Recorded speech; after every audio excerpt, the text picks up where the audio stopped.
The video shows cops recording a residential street. But what is going on here, and why is the officer recording everything? Stay tuned to find out. Later, it was revealed that the video showed undercover cops correcting pedestrian offenses and investigating a case.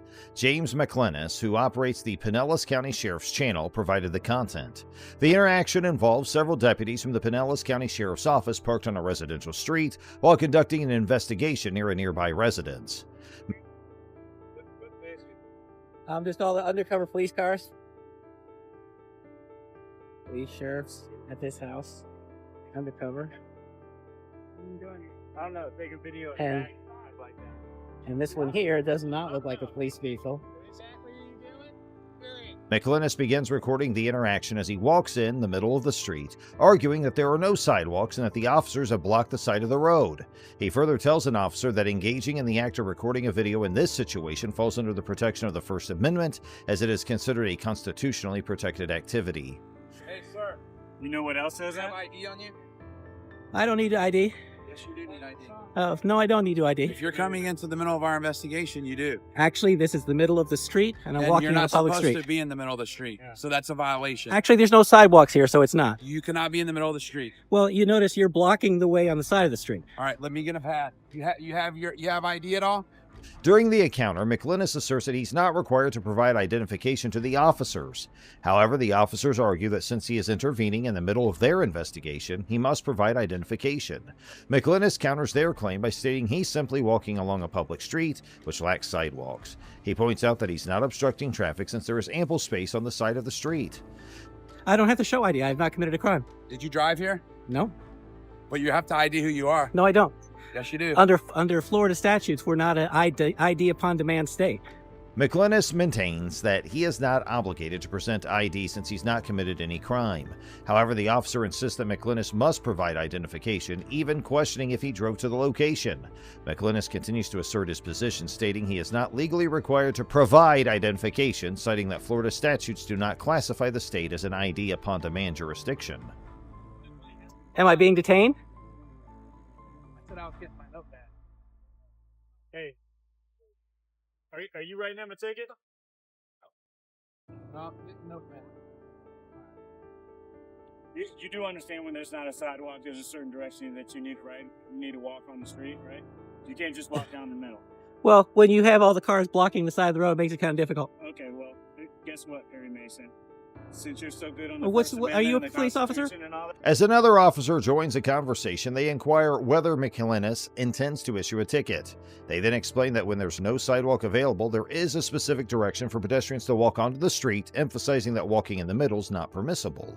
McLennis responds by highlighting the challenge of following the designated walking direction when all the cars are blocking the side of the road. You're so good on the What's- First are you a Amendment and the police officer? Constitution and all that. I'm asking you to Read the identify yourself. statutes. Excuse me? I'm asking you to identify yourself. Are you a police officer? Yes, I am. Can you please give me your name and badge number? No. Are you refusing to identify yourself? What, is there a Florida state statute that says I must? I think it's are you a Pinellas County Sheriff? Yes, I am. McLennis requests the officer to identify themselves by providing their name and badge number. The officer declines to comply with the request. McLennis then questions whether the officer is refusing to identify themselves and asks if there's a Florida state statute that mandates such identification.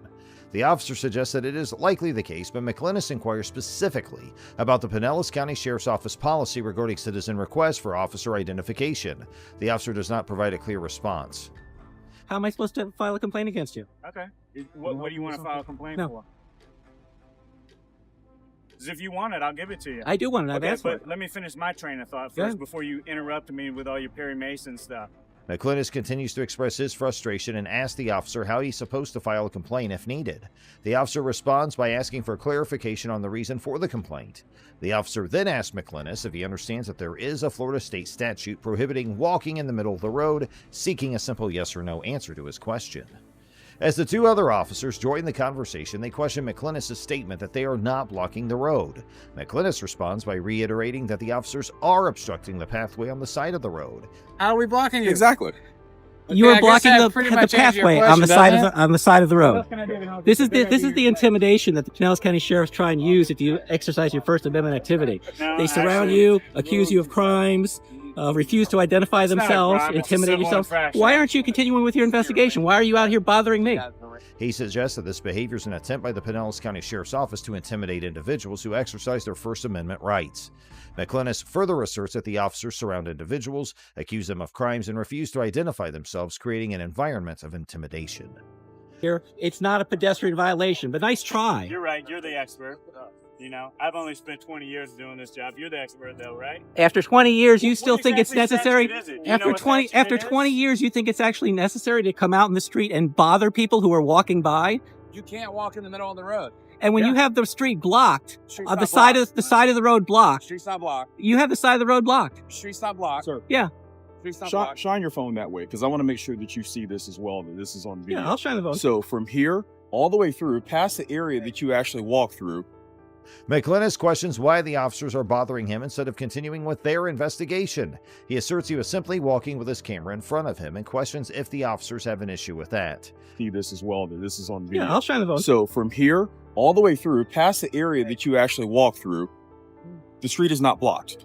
This The side of the street vehicles is are on the blocked. curb, but you actually walk. So how is that actually blocking This side of the street is streets? blocked. Okay. McClennis argues there was no civil infraction committed on his part, emphasizing that walking in the middle of the road is not a pedestrian violation when the side of the road is blocked and there are no sidewalks available. By walking down the middle of the street and Is there conducting a anything First else that you Amendment would like to activity, talk about? Is there anything else you would like I to didn't talk want about? to talk to you, any of you, in the first place. Have a good day, sir. Thank you. I appreciate it. You can leave now. Thank you. Appreciate it. The officer sarcastically remarks that McClennis must be the expert, despite their 20 years of experience on the job. McClennis responds by pointing out that even after 20 years, the officer still believes it is necessary to come out onto the street and bother people who are merely walking by. As another officer approaches McClennis, they ask him to shine his phone in a particular direction to show him that the street's not blocked beyond the area where he walked. The officer argues that since McClennis walked on the curb, it did not hinder the side of the street. McClennis reiterates there are no sidewalks available, emphasizing the lack of an alternative path. The officer responds by stating McClennis is impeding their ongoing investigation. I still can't walk down this side of the street, Asked you and told you to leave. Leave now. so I have to leave the street. Leave this investigation right now. So where is the investigation? Where's the blue line? Is it over here? Is it over here? Is it over here? Is she impeding the investigation too? I'm just curious. McClennis insists he still cannot walk on the side of the street. He questions the whereabouts of the investigation and sarcastically asks if the blue line indicating police presence extends to different areas. The implication is that the officers are unnecessarily impeding his right to walk freely. Mr. McClennis continues to videotape the police vehicles as he carefully left the location, having no further problems. He then attempted to register complaints against the deputies involved. Mr. McClennis started the process by requesting public documents to find out who the deputies were.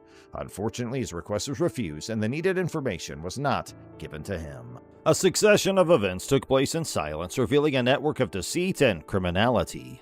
Charlene, a member of the prison staff, started it all when she had an affair with an inmate.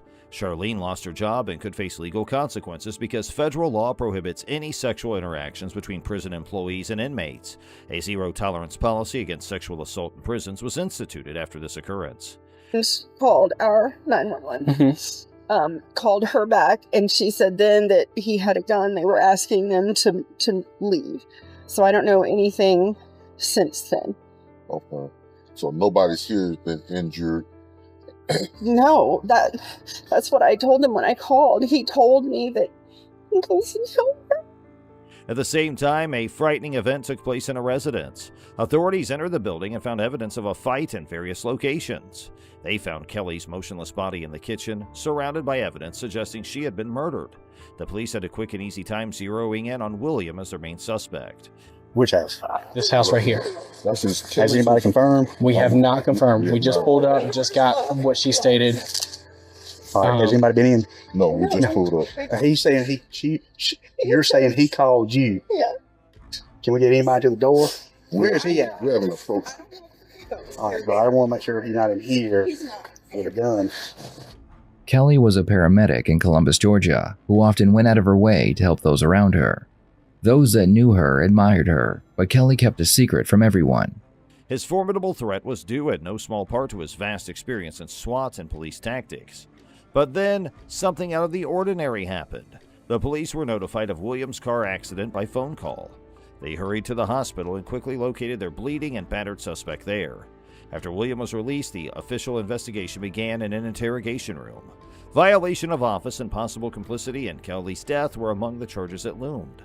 William was asked about two women, Becky and Kelly, during the interview. The purpose of this interview is just to talk to you about the case that we're working on, former Sergeant Talley. I knew you had some type of relationship with him, whether it was a personal relationship, whether it was a friendship, or just as a co-worker.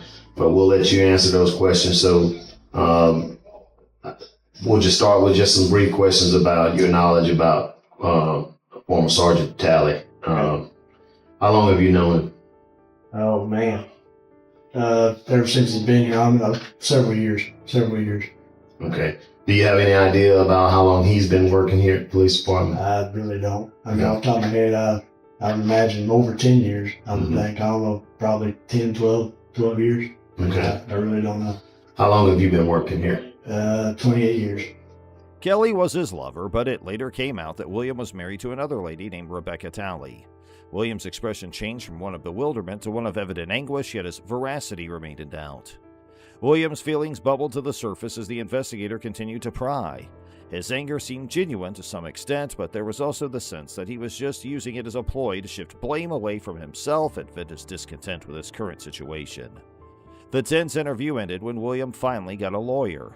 William Halley knew that the ins and outs of the police department, but he was still given a life sentence since the evidence against him was so strong. Became a team leader, because at that point we'd always, if we had a mission, I'd always get with him and we would talk about the mission and get a game plan together, do our ops plan, and work that way. It was a shock to all of us. I understand. It's a shock all the way around, man. Both sides. Believe me.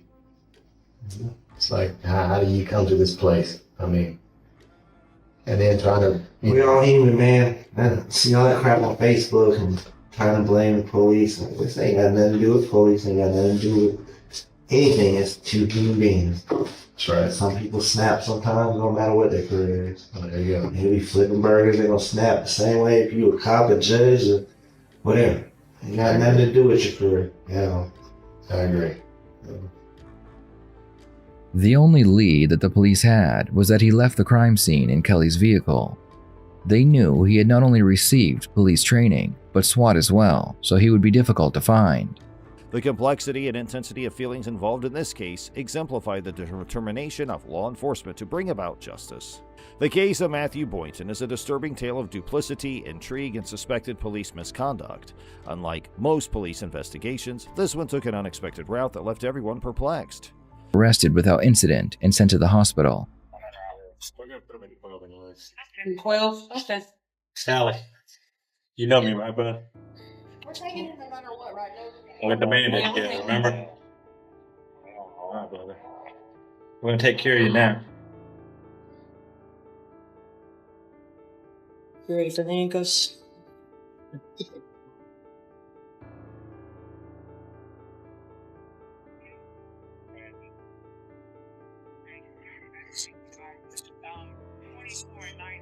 After William was cleared at the hospital, he was put into an interrogation room. Hey, man. Want some water? Sure. A cup of coffee? You sure? Well, we got a bottle of water here just in case you need it.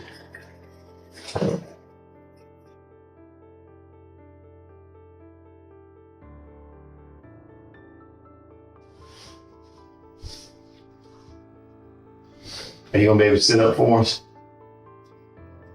Okay. Back hurting you?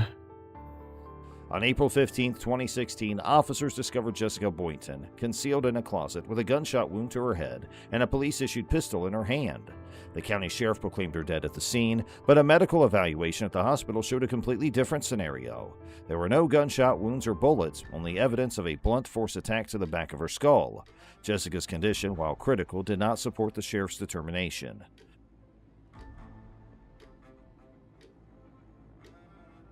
You know how long you been in the hospital? Days. Days. Yeah. All right. Well, I'm here to tell you, I'm not your judge, man, okay? I'm not your judge. But we brought you over here. Hopefully we can get a better understanding of maybe what happened on Saturday, Sunday. And hopefully we'll get your side of that. And you can kind of help shed some light on what happened out there, okay? And maybe some of the events that might have led up to this. All right? But before we do that, we're gonna we got all your information written down here on advice for rights form. You got a bachelor's degree, right? All right. And so we're gonna advise you of your rights, and then we'll kind of go from there, okay? Matthew Boynton, a key figure in this confusing case, emerged as a leading suspect. He stated he received a text message from Jessica indicating she was thinking about suicide. He contacted the police after hearing 2 gunshots from their residence. During the police interview, however, Matthew's discrepancies became apparent. When questioned about a bag containing Jessica's personal stuff, his dishonest actions became clear. Matthew's long and rambling response to a basic question concerning the bag indicated to the police that he was not telling the truth. The detectives had suspected him of hiding something before, but now they were convinced. This bag, which contained Jessica's clothes and was discovered in Matthew's possession, proved that he had lied under oath. Read this bottom portion, and if you're able to, when I finish up, if you would just initial on these lines saying you understand, if you're able to, and then sign it for me. The bottom portion is a waiver of rights. Says, I have read or have had read to me the above rights, and I understand what my rights are. I am willing to make a statement and answer questions without having a lawyer present at this time. I understand and know what I am doing. No promises or threats have been made to me, and no pressure or coercion of any kind has been used against me.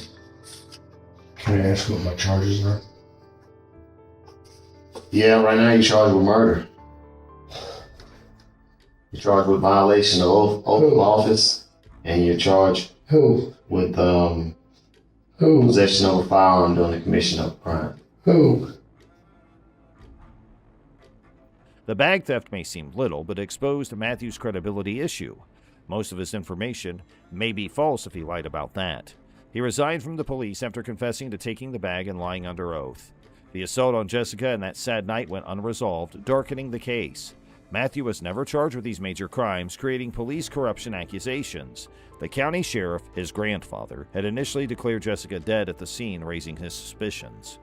The head trauma erased Jessica's memory, therefore the night's events are unknown.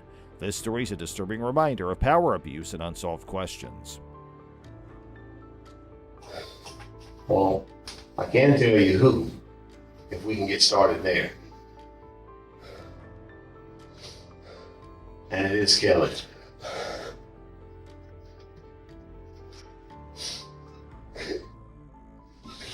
No! Don't do that. No! No! Tally, come on. Tally. Bill. Billy.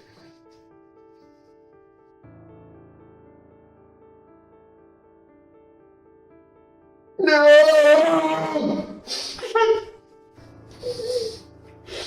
No!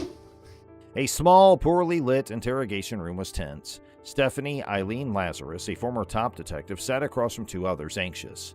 This strange and unnerving dialogue took place in a chilly, calculated interrogation room. The detectives, aware of Stephanie's background, had deceived her into working on a confidential investigation. They promised her the interrogation room was the safest location to talk. Stephanie, plainly uneasy, fidgeted and looked around. Phil, let me get you nasty. Bill. Bill, no. Stop, Bill. Relax. Bill, stop. Relax. I'm not here to judge, man. Just stop. Just stop. Here, you want some water?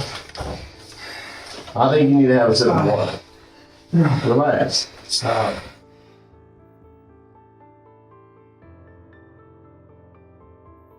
It's all unnecessary, Bill. If you don't want to talk to us, that's fine, but let's not do this, okay? Okay? Let's not do this, okay? The 1986 murder of Sherry Rasmussen went unsolved for 23 years. Shot 3 times, Sherry was found dead at home. It was initially assumed to be a bungled burglary, but the inquiry failed. Due to her intricate love triangle with Sherry and John Rutten, Stephanie was a potential candidate based on fresh DNA evidence. The investigators approached John warily, sensing Stephanie's uneasiness. Stephanie's irritation was clear. Her breathing accelerated and she got defensive. She strongly denied murdering Sherry and demanded to know if she was suspected.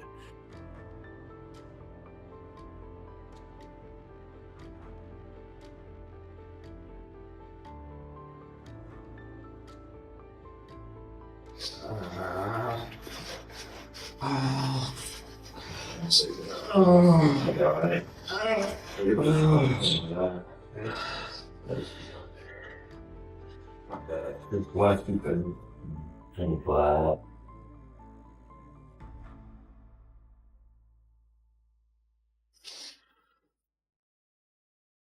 Billy, you don't want to talk to us?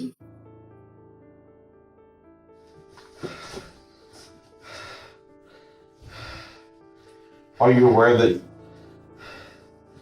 you have an attorney representing you or not? Nobody's talking to me about anything. Okay. Stephanie hesitated when the competent detectives requested for a DNA sample, sensing the gravity of the issue. She considered legal representation. The investigators arrested her after gathering enough evidence during this tense conversation, despite her brief cooperation.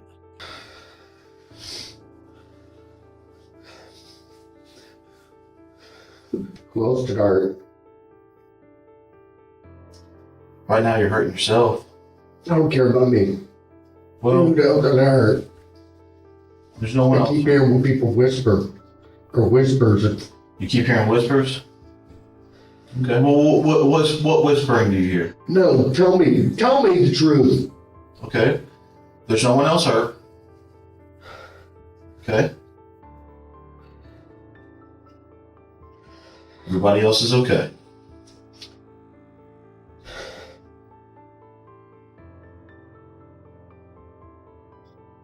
Kelly's dead. Yes.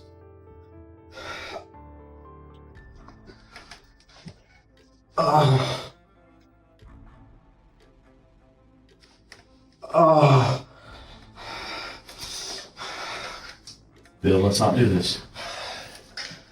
Take me back to jail. Take you back to jail. Take me back to jail. All right. Calm down. We'll take you back. Okay? Hey, look, why don't you sit up and hold your head up so all that blood will rush to your head, okay? Sit up for me. I can't. Down. There you go. Sit up for me, man. Sit up. You got all that blood rushing down to your head. You know better than that, okay? Relax. Months later, the courtroom would host this twisted drama's finale. Stephanie Lazarus was tried for murdering Sherry Rasmussen. The verdict was damning. First-degree murder. After 2 decades of hiding her guilt, Stephanie was sentenced to 27 years.